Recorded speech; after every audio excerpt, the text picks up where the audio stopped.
সুপ্রিয় শিক্ষার্থীরা, আশা করি সবাই ভালো আছো। আজ আমরা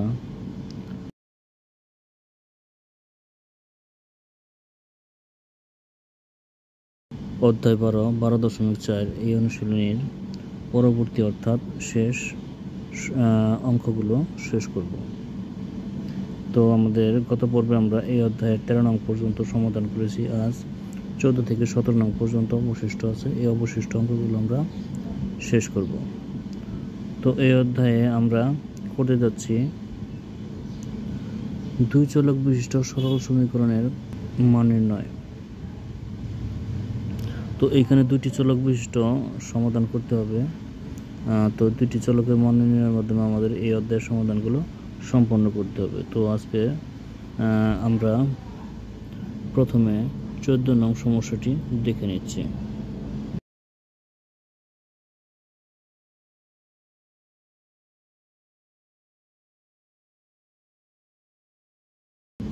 তো খেয়াল করো শিক্ষার্থীরা, আমাদের 14 নং সমস্যায় যা বলা হয়েছে, মাতার বর্তমান বয়স তার দুই কন্যার বয়সের সমষ্টির 4 গুণ। খেয়াল করো, মাতার বর্তমান বয়সটা হচ্ছে দুই কন্যার যে বর্তমান বয়স আছে, মানে দুই কন্যার বয়সের সমষ্টি এর 4 গুণের সমান হবে মাতার বয়স। তো 5 বছর পর মাতার বয়স ওই দুই কন্যার বয়সের সমষ্টির দ্বিগুণ হয়ে যাবে। 5 বছর পর মাতার বয়স দুই কন্যার বয়সের সমষ্টির চাইতে আরও দ্বিগুণ, মানে ডাবল হয়ে যাবে। তো এই ক্ষেত্রে মাতার বর্তমান বয়স আমাদের নির্ণয় করতে হবে। তো এখানে আমার দুইটি বয়স নির্ণয় করে ধরে নিতে হবে। তো প্রথমে আমরা নাম্বার 14 মনে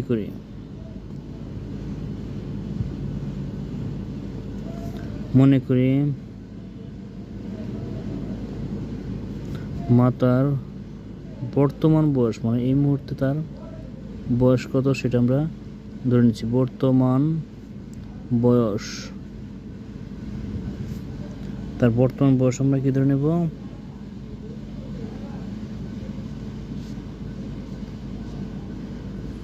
x বছর। ওকে, তো মাতার বর্তমান বয়স আমরা x বছর ধরে নিলাম। এখন দুই কন্যার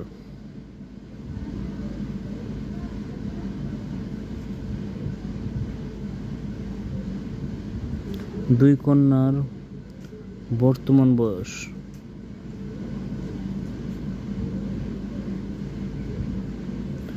ধরে নিব আমরা y। তো খেয়াল করো, মাতার বর্তমান বয়স x বছর এবং দুই কন্যার বর্তমান বয়স, অর্থাৎ এই y কিন্তু শুধু একজনের বয়স না, দুই কন্যার বয়সের সমষ্টি। দুই কন্যার বয়স একত্র করলে হবে কার মান? y এর মানের সমান হবে। তো এত বছর ধরে নিলাম। এখন এইখানে দুটি শর্ত দেওয়া আছে। তো আমরা প্রথম শর্তের কাজটা করে নেব। প্রথম শর্ত অনুসারে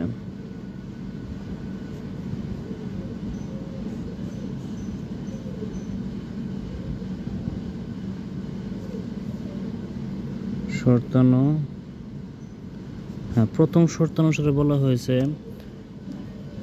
মাতার বর্তমান বয়স দুই কন্যার বয়সের সমষ্টির 4 গুণ, অর্থাৎ মাতার বয়স বর্তমান কত আছে? মাতার বর্তমান বয়স x বছর। তো এইটা দুই কন্যার বর্তমান বয়সের সমষ্টি যে y আছে এর 4 গুণের সমান, অর্থাৎ 4y। তো এটা হচ্ছে আমাদের সমীকরণ নাম্বার 1। আমরা পেয়ে গেলাম একটা সমীকরণ। এখন দ্বিতীয় শর্তে আমাদের যা বলা হয়েছে আমরা সেটা লিখে নেব। দ্বিতীয় শর্ত মতে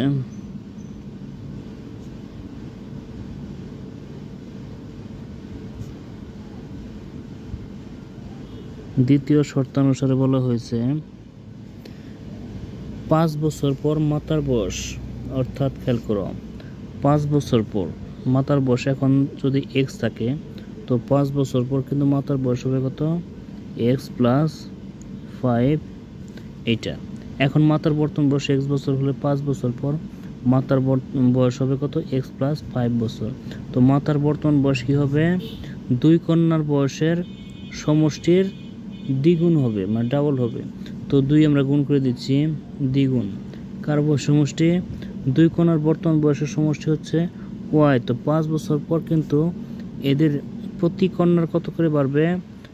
এক কন্যার 5 বছর বৃদ্ধি হবে, আরেক কন্যার 5 বছর বৃদ্ধি হবে। টোটাল হচ্ছে 10 বছর, অর্থাৎ y প্লাস 5 ইন্টু 2। ওকে, এখন আমরা কাজ করে দিচ্ছি। তো এক্স প্লাস 5 ইকুয়াল হচ্ছে কত? 2 ইন্টু ওয়াই প্লাস 10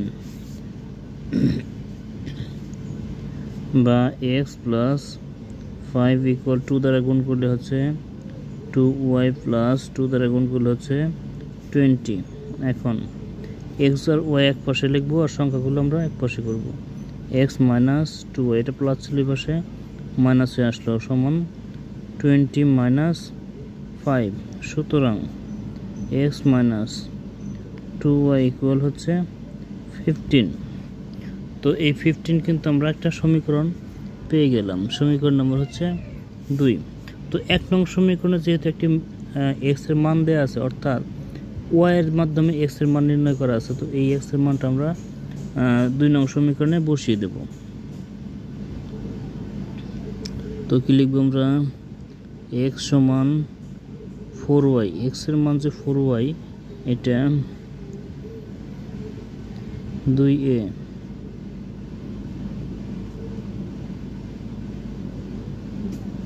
বসিয়ে পাই। 2 নং সমীকরণ আমরা উঠিয়ে নিচ্ছি। 2 নং সমীকরণ এক্স মাইনাস 2y ইকুয়াল 15। ওকে, এখন খেয়াল করো, এইখানে এক্স এর পরিবর্তে আমরা কত বসাবো? 4y। 4y মাইনাস এখানে আছে 2y ইকুয়াল হচ্ছে আমাদের 15। ওকে, এখন 4y থেকে 2y মাইনাস করলে হচ্ছে আমাদের 2y ইকুয়াল 15। সুতরাং y সমান 15/2। তো কিন্তু আমরা y এর মান কিন্তু অলরেডি পেয়ে গেছি। y এর মান কত পেয়েছি আমরা? 15/2, অর্থাৎ দুই কন্যার বর্তমান বয়সের সমষ্টি হচ্ছে 15/2 বছর। তো এখন আমরা y এর মান 1 নং সমীকরণে বসিয়ে দেব। y এর মান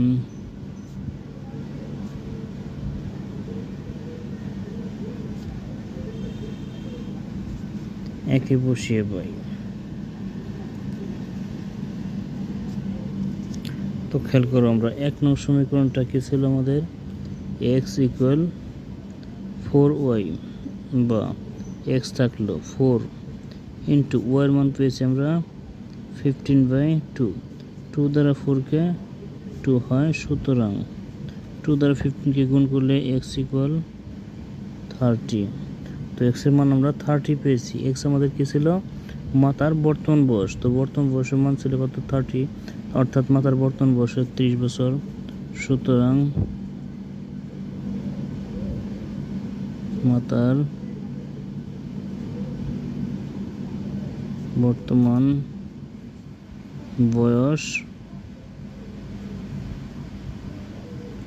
এত বছর। এটাই কিন্তু আমাদের অ্যান্সার। এখন আমরা পরবর্তী 15 নং সমস্যাটি দেখে নিচ্ছি।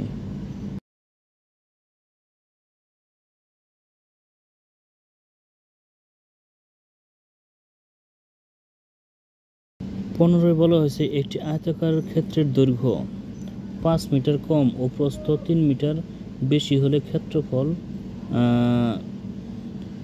9 বর্গ মিটার কম হবে। ঠিক আছে, মানে একটি আয়তাকার জমি হতে পারে, মাঠ হতে পারে, যাই কিছু হতে পারে, সেটা ওই ক্ষেত্রটার দৈর্ঘ্য যদি আমরা 5 মিটার কমানো যায় এবং প্রস্থ যদি 3 মিটার বাড়ানো যায়, তো সেই ক্ষেত্রে পূর্বে যে ক্ষেত্রফল ছিল ওই ক্ষেত্রফল অপেক্ষা বর্তমান ক্ষেত্রফল কি হবে? কম হয়ে যাবে। কত কম হবে? 9 মিটার কম হবে, 9 বর্গ মিটার কম হবে। তো এখন আমরা দৈর্ঘ্য প্রস্থটা আমরা মনে করে নেব। নাম্বার 15 মনে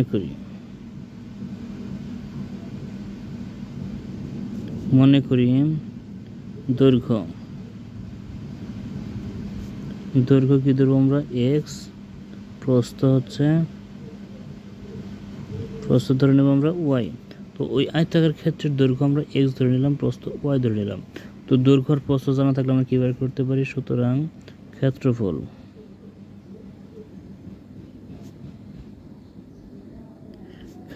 সমান, তো ক্ষেত্রফলের সূত্র কি? দৈর্ঘ্য ইন্টু প্রস্থ, অর্থাৎ এক্স ওয়াই বর্গ মিটার।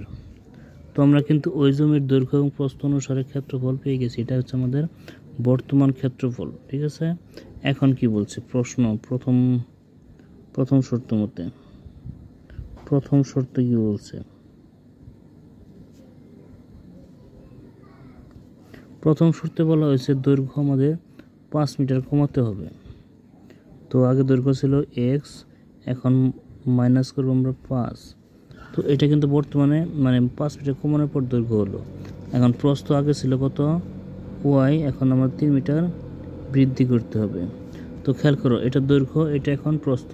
তো দৈর্ঘ্যের প্রস্থ কী করলে আমাদের গুণ করলে কি হয়? ক্ষেত্রফল। অর্থাৎ ক্ষেত্রফল পূর্বে কত ছিল আমাদের? xy।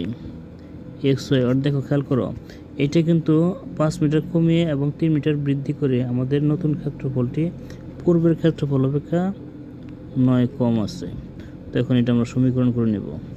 x দ্বারা y কে গুণ করলে xy প্লাস x দ্বারা 3 কে গুণ করলে 3x মাইনাস 5 দ্বারা y কে গুণ করলে 5y মাইনাস 5 দ্বারা 3 কে গুণ করলে 15 ইকুয়াল xy মাইনাস 9। x দ্বারা y কে গুণ করলে xy, x দ্বারা 3 কে গুণ করলে 3x মাইনাস 5 দ্বারা y কে গুণ করলে 5y মাইনাস প্লাস মাইনাস 3 5 15। আর এখানে যা ছিল তাই। এখন আমরা চলকগুলো এক পাশে লিখব এবং কি সংখ্যাগুলো এক পাশে লিখব বাম।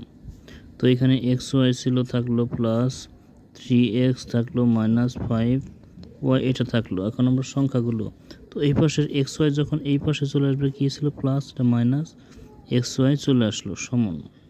এখন এই পাশে থাকলো কি অবশিষ্ট -9 এবং কি এই পাশে 15 মাইনাস ছিল, এই পাশে আসলে প্লাস 15 হবে। ওকে, দেন xy কিন্তু আমাদের কাটা যাচ্ছে। তো এখানে থাকছে কত? 3x মাইনাস 5y ইকুয়াল 15 থেকে 9 মাইনাস করলে হচ্ছে আমাদের 6। তো এটা কিন্তু আমাদের সমীকরণ নাম্বার 1 হলো। এরপর দ্বিতীয় যে শর্তটি দেওয়া আছে সেটা আমরা ফিল আপ করছি।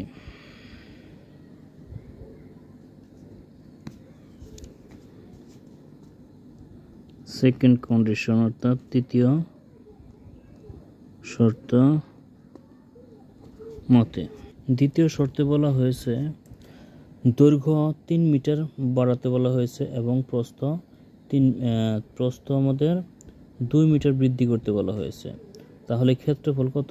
67 বর্গমিটার বেশি হবে। মানে আগের ক্ষেত্রফলের তুলনায় এখন ক্ষেত্রফলটা আমাদের কি হবে? 67 মিটার বেশি হবে। তো খেয়াল করো, তো আমরা যদি দৈর্ঘ্যটা 3 মিটার বৃদ্ধি করি, অর্থাৎ বর্তমান দৈর্ঘ্য আছে কত আমাদের x, এইখানে আমরা প্লাস দিলাম এত। তো এবং প্রস্থ ছিল আমাদের y, এইখানে প্লাস দিলাম আমরা 2। তো যে ক্ষেত্র এই দুইটার মধ্যে কি করলাম? গুণ। তো দৈর্ঘ্যর প্রস্থ গুণ করলে কিন্তু ক্ষেত্রফল, এই ক্ষেত্রফল আমাদের পূর্বের ক্ষেত্রফল অপেক্ষা 67 বেশি হবে। এখন খেয়াল করব, আমরা এগুলো গুণ করে দিচ্ছি। x দ্বারা y কে গুণ করলে xy প্লাস x দ্বারা 2 কে গুণ করলে 2x প্লাস 3 দ্বারা y কে গুণ করলে 3y, তারপর প্লাস 3 দ্বারা 3 কে গুণ করলে 3 দ্বারা 2 কে গুণ করলে হচ্ছে আমাদের 6 মাইনাস xy ইকুয়াল এত। তো xy কাটা যায়, এইখানে চলক লিখে নিচ্ছি 2x প্লাস 3y ইকুয়াল 67 ছিল, 67 মাইনাস 6। সুতরাং 2x প্লাস 3y ইকুয়াল হচ্ছে আমাদের 61, সমীকরণ নম্বর 2। তোমরা দুইটা সমীকরণ পেয়ে গেছি। তো দুইটি সমীকরণ থেকে আমরা চলক x এবং চলক y এর মান বের করব। তো এখানে খেয়াল করো, আমাদের এক নং যে সমীকরণটি আছে এখানে আছে -5y, দ্বিতীয় সমীকরণে আছে আমাদের +3y। তো এটা আমাদের ম্যাচ করতে হবে, অর্থাৎ এক নংকে 3 দ্বারা, 2 নংকে 5 দ্বারা গুণ ও যোগ করব। 1 কে 3, 2 কে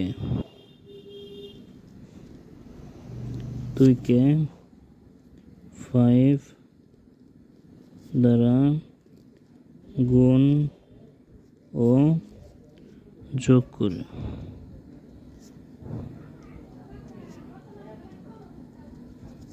আচ্ছা, তো 1 নংটা আমরা উঠিয়ে নিচ্ছি। 1 নংকে কিন্তু 3 দ্বারা গুণ করে উঠাবো। তো 1 নং হচ্ছে এই যে সমীকরণটা, 3 দ্বারা গুণ করলে হচ্ছে আমাদের 9x মাইনাস 3 দ্বারা গুণ করলে হচ্ছে 15y ইকুয়াল 3 দ্বারা গুণ করলে হচ্ছে 80। এখন 2 নংকে আমরা 5 দ্বারা গুণ, তো হচ্ছে এখানে 10x প্লাস এখানে হবে 15y ইকুয়াল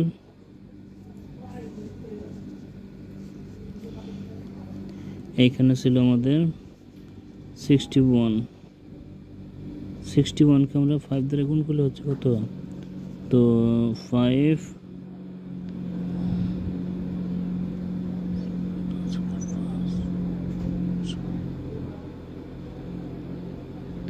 305। আচ্ছা, এখন আমরা যোগ করব।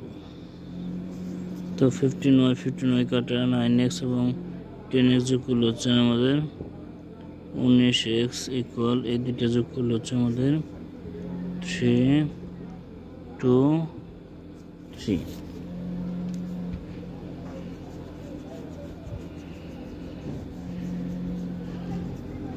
তো এখন x আমাদের এই পাশে গুণ সম্পর্ক ছিল, তো 19 এই পাশে আমাদের ভাগ আসবে 3 2 3 বাই 19, সুতরাং x ইকুয়াল 17 হবে। তো এটা কিন্তু আমাদের x এর মান, অর্থাৎ আমরা দৈর্ঘ্য পেয়ে গেছি। দৈর্ঘ্য, এখন আমরা y এর মান বের করব x এর মান বসিয়ে। x সমান 17, 1 নং বা 2 নং বসিয়ে পাই, 2 নং বসিয়ে পাই লিখি আমরা।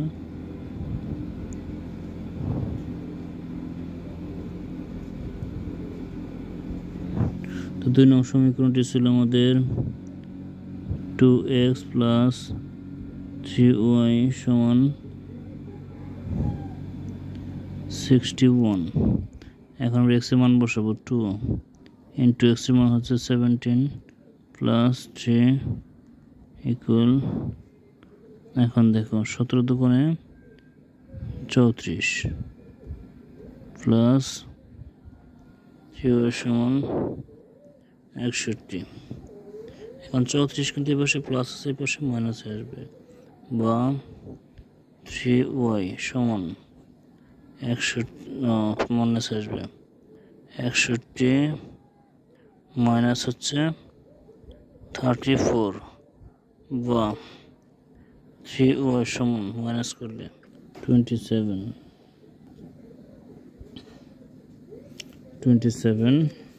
তো এইখানে খেয়াল করো, আমরা ওই 61 থেকে 34 মাইনাস করে পেয়েছি কত 27। এখন 3y সাথে আমাদের গুণ আকারে ছিল, এটি পাশে আসলে ভাগ হয়ে আসবে, বা y ইকুয়াল 27/3, সুতরাং y ইকুয়াল হচ্ছে 9। তো খেয়াল করো, আমরা কিন্তু দৈর্ঘ্য এবং প্রস্থ দুটি পেয়ে গেছি, সুতরাং দৈর্ঘ্য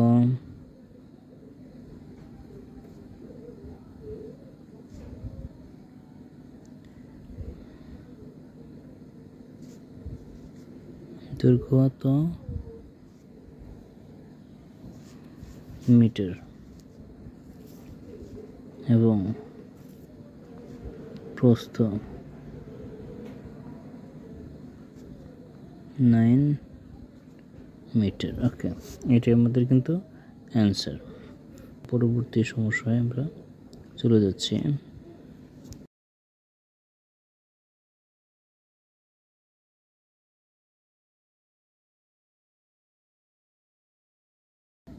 একটি নৌকা দাঁড়বে স্রোতের অনুকূলে ঘন্টায় 15 কিলোমিটার যায়, অনুকূলে 15 কিলোমিটার যায় এবং স্রোতের প্রতিকূলে সেটা 5 কিলোমিটার যেতে পারে। তাহলে স্রোতের বেগ ও নৌকার বেগ আমাদের নির্ণয় করতে হবে। তো এইখানে মনে করে নিতে হবে আমাদের, মনে করি কার বেগ, নৌকার বেগ,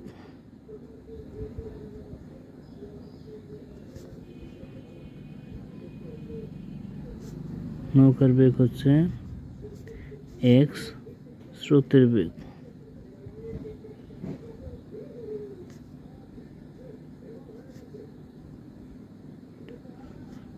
বেগ হচ্ছে ওয়াই। তো এই দুইটা আমরা পেয়েছি, স্রোতের বেগ এবং নৌকার বেগ পেয়েছি। তো লিখব প্রথম শর্ত মতে, যখন তারা অনুকূলে যায় তখন কিন্তু খেয়াল করো ওদের সময় অনেক কম লাগে, অর্থাৎ এক্স প্লাস ওয়াই স্রোতের বেগ এবং নৌকার বেগের যোগ করলে কতটুকু যেতে পারে আমাদের 15। এখন এটা হচ্ছে সমীকরণ নাম্বার 1। দ্বিতীয় শর্ত মতে, দ্বিতীয় শর্তে আমাদের স্রোতের প্রতিকূলে নৌকার বেগ হচ্ছে 5 কিলোমিটার, অর্থাৎ এখানে নৌকার বেগ থেকে স্রোতের বেগটা মাইনাস করতে হবে। প্রতিকূল মানে বিপরীত দিকে যাচ্ছে, স্রোত কিন্তু আমাদেরকে মাইনাস করে দিচ্ছে। কী হবে, আমরা যেদিকে স্রোত তার বিপরীত দিকে যাচ্ছি, তো সেই ক্ষেত্রে কিন্তু আমাদের গতিশক্তি কম হওয়ার চান্স থাকে। তো এখানে এক্স মাইনাস ওয়াই ইকুয়াল হচ্ছে 5, এটা সমীকরণ নাম্বার 1 2। তোমরা দুইটি সমীকরণ পেয়েছি। এখন 1 নং যোগ হচ্ছে 2 নং, তো 1 নং আমাদের এক্স প্লাস ওয়াই, 2 নং হচ্ছে এক্স মাইনাস ওয়াই, এটার মান ছিল আমাদের 15 আর এটার মান ছিল আমাদের 5। তো যোগের ক্ষেত্রে চিহ্ন কোনো পরিবর্তন নেই, তো প্লাস ওয়াই মাইনাস ওয়াই কটা থাকছে কত, 2x ইকুয়াল এখানে 20 বা x সমান 20/2, সুতরাং x সমান হচ্ছে 10। তো এখন খেয়াল করো আমাদের কিন্তু x এর মান অর্থাৎ নৌকার বেগ পেয়ে গেছে, এখন স্রোতের বেগ নির্ণয় করব। তো x সমান কি বসাবো আমরা, 10, কোথায়, একে।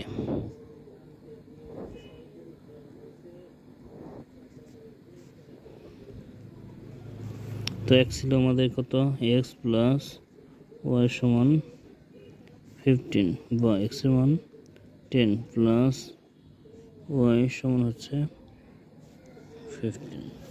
এখন খেয়াল করো এই সংখ্যাগুলো আমরা সংখ্যার বসে নিয়ে আসবো।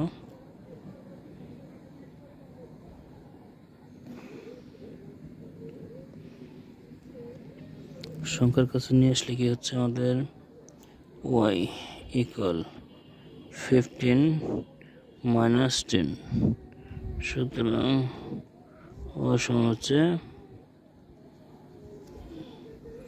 এটাই হচ্ছে আমাদের স্রোতের বেগ এবং নৌকার বেগের সমস্যার সমাধান। এইখানে স্রোতের বেগ আমরা ধরে নিয়েছি, নৌকার বেগ আমরা ধরে নিয়েছিলাম 10 মিটার এবং স্রোতের বেগ আমরা ওয়াই ধরে নিয়েছিলাম। তো আশা করি আমরা এই সমস্যার সমাধানটা বুঝতে পারছি।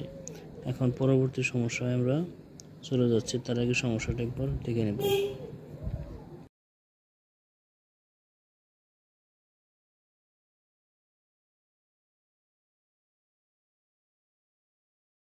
তো 17 নম্বর, একজন গার্মেন্টস শ্রমিক মাসিক বেতন চাকরি করেন, মাসিক বেতনে চাকরি করেন, ঠিক আছে।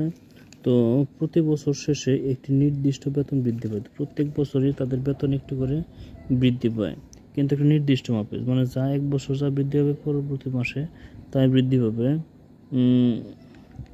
তবে তার চাকরির শুরুর বেতন ও বার্ষিক বেতন বৃদ্ধির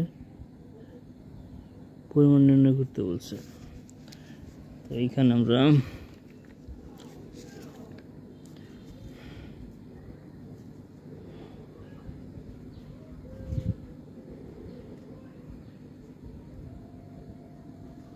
মনে করি চাকরির শুরুর বেতন x টাকা, হ্যাঁ নির্দিষ্ট বেতন বৃদ্ধি,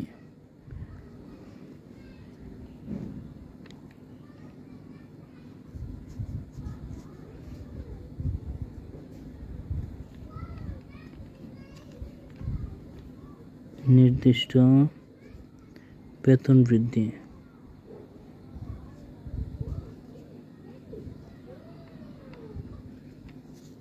নির্দিষ্ট বেতন বৃদ্ধি কত আমাদের ওয়াই। তো এখন যে কাজটা করব আমরা, ওনাকে বলা হয়েছে 4 বছর, প্রথম 4 বছর পর তার বেতন ছিল 4,500 টাকা বেতন হয়, মানে বৃদ্ধি পাওয়ার পর। তো এইখানে কিন্তু প্রতি বছর আমাদের মূল বেতনটা কিন্তু ঠিক থাকে, মূল বেতন প্রথম শর্ত মতে। তো আমাদের মূল বেতন ছিল এক্স প্লাস এইটার সাথে এই যে বেতন যে বৃদ্ধি পাচ্ছে আমার ওয়াই, এটা কিন্তু 1 বছরে 1 ওয়াই বৃদ্ধি হবে, 2 বছরে দ্বিতীয় 2 ওয়াই, 3 বছর 3 ওয়াই, অর্থাৎ 4 বছর কিন্তু আমাদের 4 ওয়াই।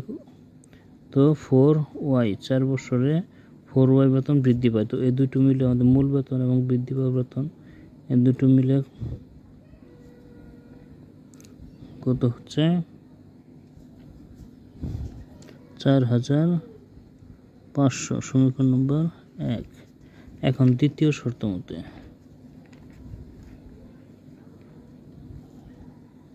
দ্বিতীয় শর্তে বলা হয়েছে এক্স প্লাস, অর্থাৎ 8 বছর পর এক্স প্লাস 8y সমান হচ্ছে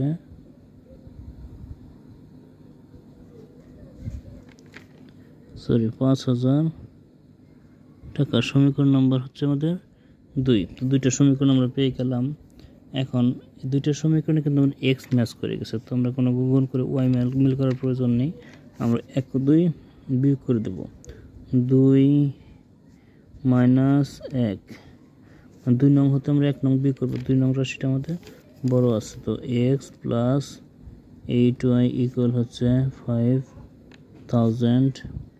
তো এক্স প্লাস 4y ইকুয়াল হচ্ছে, ওকে, এখন বিয়োগ করে চিহ্ন পরিবর্তন, প্লাস মাইনাস, এখানে মাইনাস, এখানে আমাদের মাইনাস। এখন এক্স এবং এক্স কাটা যায়, তো 8টা ওয়াই থেকে 4টা ওয়াই বাদ দিলে আমাদের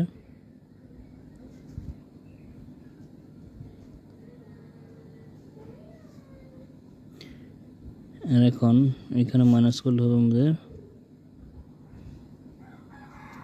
হ্যাঁ, বা ওয়াই সমান ওয়াই হবে এখানে 4y, 8টা ওয়াই থেকে 4টা ওয়াই বাদ দিলে 4y, 4 বসে ভাগ হয়ে আসবে। সুতরাং ওয়াই সমান হচ্ছে 125। তো এটা আমরা কি পেলাম, নির্দিষ্ট বেতন বৃদ্ধি, অর্থাৎ তার প্রতি বছর 125 টাকা করে বেতন বৃদ্ধি পায়। এখন আমরা মূল বেতন নির্ণয় করব। তো ওয়াই এর মান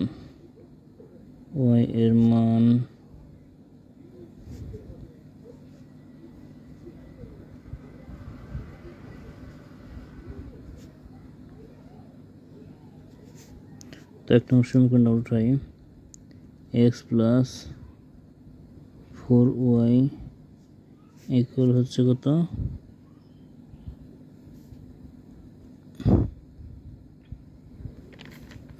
তো এখন দেখো ওয়ার মান বসবো, এক্স থাকলো প্লাস 4 থাকলো ইন্টু ওয়ার মান কত হবে আমাদের 125 ইকুয়াল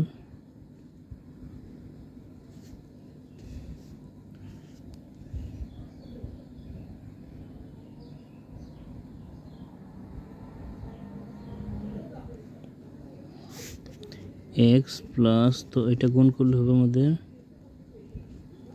এত 4, আচ্ছা, এখন এইটা কিন্তু এই পাশে মাইনাস হয়ে আসবে, এক্স সমান -500।